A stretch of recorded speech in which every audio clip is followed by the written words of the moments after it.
Good morning. I'm piloting a new initiative where we share migrants' journey. If you followed me in the past 1 or 2 years, you know that I started my whatever I'm doing right now by sharing my journey, and I've shared a lot of journeys in the past couple of years. But uh, it's all on LinkedIn, but it's hard to find. So I thought, I'll put everything in a place and bring in different sort of people who have had some success after migrating to Australia. So today is a kickoff. Hopefully we'll have a good kickoff and a good week coming up. If you would like to follow me, please subscribe my channel on YouTube. This is going live on YouTube and LinkedIn. We'll do a quick 30-minute conversation with different people throughout the week and getting started. So today I have Reshma with us. Reshma is a structural engineer. She came to Australia as an international student, and I've shared her story in the past. She has a brilliant story to share on how she secured a role as an international student over here. So welcome, Reshma. How are you today? Hi, Vinesh. Thank you for the wonderful introduction. I am amazing today. I'm just out of my sleep. I've got my coffee here. Same here. Uh, so yeah, it's wonderful to catch up with you. It's really amazing that you're doing this thing online. Yeah, it is important. It is important. I'm sorry. Yep. Yeah. Yep. Go for it. Yeah, Yeah. okay, sorry. It is important that we throw the stories out there and motivate a lot of other migrants as well. So this is a really great initiative. Thanks for inviting me to your chat, Yeah. and looking forward I, to I, the I exciting think 20 this minutes. is probably the third or fourth time that I'm interviewing you, and I just absolutely love listening to your story. So, straight to the point. Who are you? What do you do now? Okay, so myself, I'm Reshma. I migrated to Australia around 2 years, more than 2 years, 2.5 years back. So I was an international student, like any other student. I migrated here to pursue my master's in education. So I'm a civil engineer. So I pursued my master's in structural engineering from University of Melbourne. So say around my first few weeks in Melbourne. I realized that the climate in Australia is entirely different from what it is back in India. And in order to survive, you got to keep up with the trend that is in Australia. So I work as a structural engineer now with a company called Orecon, which is my first ever job after coming in Australia. And it continued on to be my permanent job so far. My journey totally depends on how I got my job and how I coped, which we'll continue So, talking about. let's go from the start. Yeah. The point is how your migration happened and how you came here, or what preparations did you do before coming here? And I know you did absolutely nothing. So let's start from there. Yeah. So you're right in saying that I did absolutely nothing, because when I migrated to Australia, all I was thinking about was pursuing my education. But then when I first came here, I understood that it is a total, what do you say? It is a very, very unclear cloud out there. So I had to figure out from the beginning. um, so everything was different, even in terms of like using public transport, like moving from one place to another, talking to people. It was all different for me. For example, I used to even get confused traveling from Box Hill to Melbourne CBD, what train to take, what tram to take, because everything, all the numbers were same. You take tram 96, it goes to Melbourne Yeah. University, and it also comes from Melbourne University. It was all confusing. So I had to start right from there. And then moving on further, I learned that education, career progress, everything is very different here. Back in India, it was all like go to class. There was a set timetable. You can go there, meet the teacher, learn what's being taught, come back at 5 o'clock. Your college is done. But here, it was not that. You set your own timetable. You can pick what classes you want to attend, which lecture to go to. It was all online based, and there was a lot of assessments online. So it was all very different in terms of job opportunities. In back in India, like, you can sit for a placement with your college, and then if you're a smart one, you get your job. Yeah. um, Whereas here, you have to start going out there. You have to be yourself and be proactive and go for networking events, meet people, establish that connection, and that leads the pathway to the job. So for me personally, my first week here, I was super laid back. I thought, what the hell is all this? I don't want to be going out there. Yeah. And I was all just sleeping in my room, lazy, all of Yeah. that.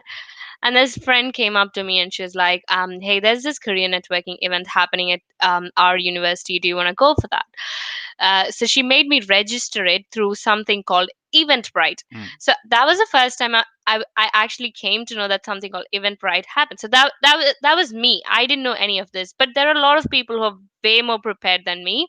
So I would suggest like joining such events and stuff through Eventbrite. So I ended up signing up for it, and I was still doubtful if I should go out for that event because I was missing my mom. I was all lazy. I didn't want Yeah. to go meet people, Yeah. but she dragged me along to the event.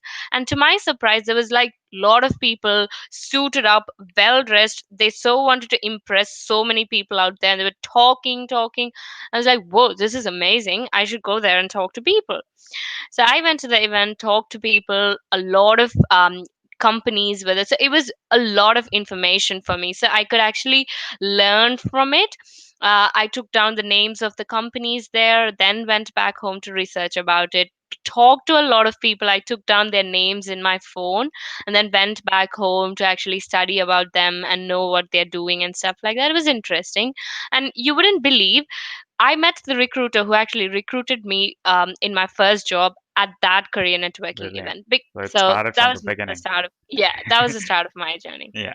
So I think you're very, very fortunate to have that friend who dragged you into this, because that's what people usually lack, I think, having that person to drag you along to events like this. This was a huge shift, compared to wherever we are coming from, especially in India. Networking is not a thing at all. Just like you mentioned, you go to college, there are campus placements, and you usually get placed along the way. You don't have to network, you don't have to talk to people, you don't have to find people, and that's one big, big thing. But I'm glad that you enjoyed it rather than looking at, yes, you had a bit of a push from your friend, but you still enjoyed it, which is key over here. Now, what happened after that? I mean, you said you met your recruiter on that day. So I think you met that recruiter again in another event. So how did that go? And you always share an interesting story on how you kind of made a good impact on that. So what's that about, Reshma? So I was very impressed with what the company does and what the way they worked. I enjoyed the company culture from what I could read online and what when I spoke to the recruiter. So I made it a point that wherever the company came for a networking event, I was there. So I went to all the networking events that they had a presence, and I kept talking to this same recruiter because she was the one who came to all the networking events. So I talked to her, and there was this one particular event which happened during the time of like Women's Day.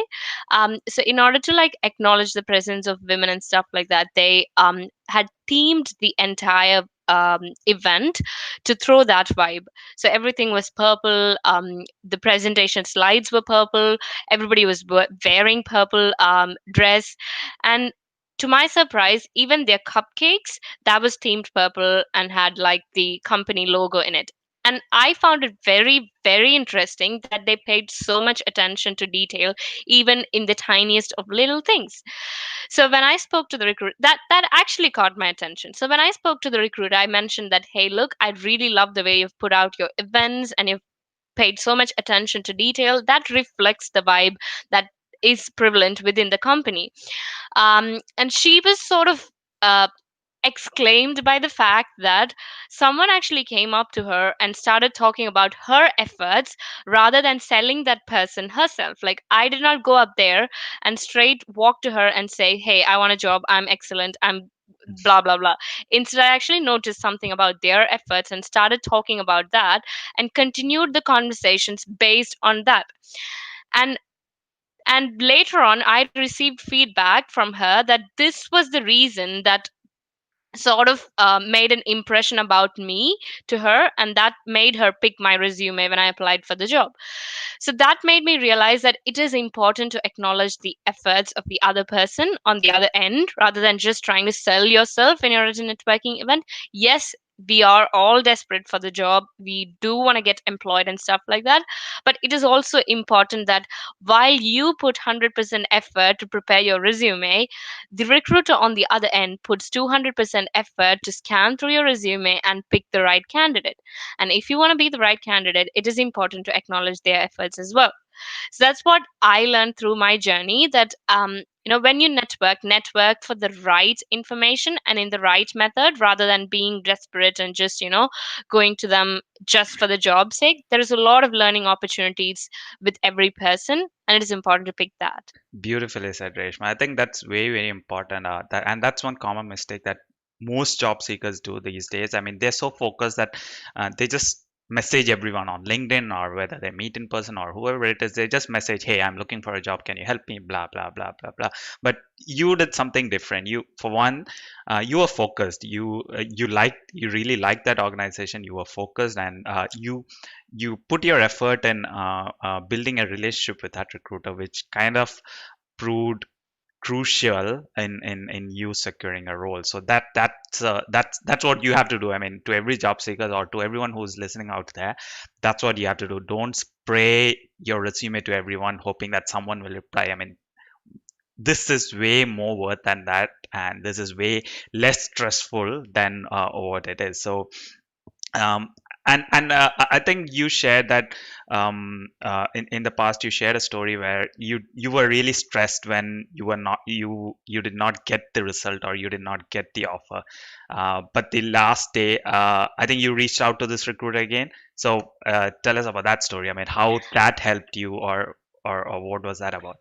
Yeah, so I applied for the job at Oregon for a summer internship. So there were like a couple of us who interviewed. So I had made friends with all the not like many of the candidates who were at the assessment center at that point. And so the timeline that the recruiters gave us was, say, around like 1 or 2 weeks, you would hear back from us. So it was nearly that time. I did not hear back from them. And one of the candidates that I met at the assessment center, now my friend, he sort of messaged me saying, "Hey, did you get the response yet? I got the job offer," and stuff like that. So that really stressed me out. As much as the peer group encourages and motivates me, it also sometimes Adds pressure. makes me really competitive as well. Yeah. So I got really stressed out. So I was like, okay, maybe I did not get this job. So I was so focused on getting this job. I had put in a lot of consistent efforts to it. So I thought, okay, maybe I didn't get the job. I thought even if I didn't get the job, it is important to know my what feedback and stuff like that. So I had established a good connection with this recruiter over LinkedIn. I had consistent conversations even before actually attending my interview. I had n number of conversations, not just about job. There were a lot of things that we resonated with each other, about like professional communication development and stuff like that. So I used to talk about all that with her. So I had established a real good connection with her over LinkedIn. So I had the freedom to actually go back and ask, if she's willing to provide me with a feedback. um, and the next day, so the day after I asked this, I got a call from the company saying I got a job offer and stuff like that. Brilliant. um, so I kind of felt that it is important to consistently approach the job that you're after. Even if you think that there is no chance to win that job, it is important to seek feedback so you can learn from that. So say if you have um, an opportunity for improvement through that feedback, it is very good. If it is negative feedback, it is even better, because you can take that and work on that and make sure it is not repeated in the next interview. So I was actually hoping for that sort of a feedback to see, okay, I had another interview in a couple of weeks.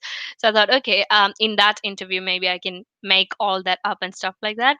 But my luck, I got the job and I'm really happy. I don't think it's luck. I think you absolutely deserved it, Reshma. So I think what Reshma or what the story proves is it's important to network, it's important to build relationships, and it's important to maintain it. You may or may not get a good result about it, but, out of it, but the relationships that you build, will pay dividends over a long, long time. If not now, maybe a month down the lane, maybe a year down the lane, or whenever it is, it will definitely give back dividends. So, Reshma, what you already shared a lot of things, but you obviously see a lot of international students struggling out there, especially international students. So, I know you I mean, I absolutely think you were an exception. You kind of went out there, smashed everything out, but that's usually not what international students do. So, what would your advice for international students be? My advice, I've got a couple of things. So, first thing is the sooner the better. The moment you realize that networking is important, just go out there and do it. Not everybody are comfortable doing it, but you can try. The important part is if you start trying, sometimes you might end up enjoying it. Sometimes you might not enjoy it, but you will still feel like doing it. So, the important part is to just start the moment you realize it. And at the most, when you talk to people, the worst experience that you can get is that they ignore you or they say no to your conversations. And that is totally okay. Nobody's going to judge you and you're not going to be embarrassed by the crowd around you. It's totally okay. And it is okay to do that. That's all in your head, isn't it? Yes, exactly. And the second thing is every experience is valued. So I'm pretty sure every international student or most of the international students, in order to meet their living expenses, end up taking part-time jobs. Even those experiences are valued. So when you get an opportunity to talk to recruiters, or when you get an opportunity throughout your resume to any application centers and stuff like that, make sure you articulate those experiences to suit your skills. So I worked at Nando's, I worked at luggage stores, I worked at petrol stations. I used all of these experiences to throw the skills that I had. So for example, time management. So I would narrate a story that happened when I was working at Nando's, which helped me improve my time management skills. So, something like that, it is important to articulate the story based on the experiences that you have. And even while doing such part-time jobs, it is also important to be keen of the fact that you also need a professional job if that's what you're looking for. So it is good to actually keep an eye out for opportunities. For example, when I came here, I used to just walk into every construction site that I see on the road and just go inside, meet the engineers there, get their contact. They would give me another contact. I would go to that contact to another. So it kept on going and I improved my network through that. None of them gave me a job, but I enjoyed talking to them. I enjoyed the work they did, learning from them, all of that. So if there's an opportunity like that for you, please do that. And yes, yeah. So just stay happy. Melbourne's an exciting place. Don't get stressed by the job and the need to get a job as soon as possible. But it is good to start soon. Now, even if you don't start soon, better late than never. So whenever you start, that is a good point. Yeah, absolutely. Thanks for sharing that, Reshma. Now, you've been part of my meetup in the past, and you've been involved in a lot of stuff that I do. Uh, um, do you think you absolutely smashed it out of the ground from the beginning? But do you think if they were part of my meetup, it would have given a different dimension to international students specifically? That's your audience. So how would that have helped them? Because the day you shared your story, that was an inspiring one to probably I think 40, 50 people who attended the meetup. It was way inspiring, and I still remember you asked people to stand in the center and not on the left or right, so people will remember you for that. So what are your thoughts on the changes or the motivation or the difference in mindset that can bring with my meetup and my events? I know it's a bit of self promotion. I'm trying to make sure that people know what I do or how it can help people. So just a bit about that, Rishma. Yep. So, to any person listening this or anyone who would listen it in the future, Venetia's meetup is definitely a good starting point, and there's a lot of motivation to gain from. So, I've been part of one of his initial meetups, and I've also continued along and been part of further meetups like along the journey as well. So, I've seen that transition as well. So it is real. So that 3 hours, if he still does 3 hours, I don't know. Yep, But yep, it's still 3 hours. yes. So those 3 hours, it just goes by like that. it's so engaging that you don't even realize that it is 3 hours. And the amount of information that he throws out there, it's just so personal and relatable. So it is personal stories, right? So that gives a sort of relatable touch to the entire meetup, because you sort of can relate from the stories. Any person talking at that meetup would say some story that you can in some way or the other relate, and that from that it is easy to pick up the motivation. And the other thing is Vinish sort of pushes people to actually come to the front and share their story as well. So which, if for a person who's not comfortable speaking to a crowd, which could be a good learning experience, you sort of feel comfortable because he has already provided an environment that is safe and comfortable. You would actually feel nice to go walk up to the front and talk to the crowd. So you can use it as a learning experience. And even just simply talking to Vinish or others during the meetup can energize you at the end of the 3 hours. And then you sort of feel, yes, this is what I want to do. I want to attend more meetups and stuff like that. So it is a good starting point for gaining all that motivation. And it is also important to consistently attend the meetups. As I Yeah. mentioned, I went for the first one and I continued along. I went for a lot of his other meetups as well, and I felt the difference in talking to people personally. So I think it is important to be consistent. If you go for one meetup, just don't go say bye and just forget about it. It is important to be consistent, and that's what gives the fruit at the end. And I think Vinicius got a bit of luck factor as well. Anyone who attends Vinicius meetup actually ends up getting a job in a couple of months. So if you actually want to try that, it's important you do try the luck out. Thank you so much for that, Reshma. And what you mentioned there is extremely important. I consider my meetups as a starting point for whatever is to come. You have to be consistent. Yes, I can push you, but whether you walk or whether you run after that is absolutely up to you. But I'll definitely give that initial push for you to see what's happening next. So, brilliant talk today, and I think it was a brilliant kickoff to this series of sharing stories. It was a pleasure listening to your story again, Reshma.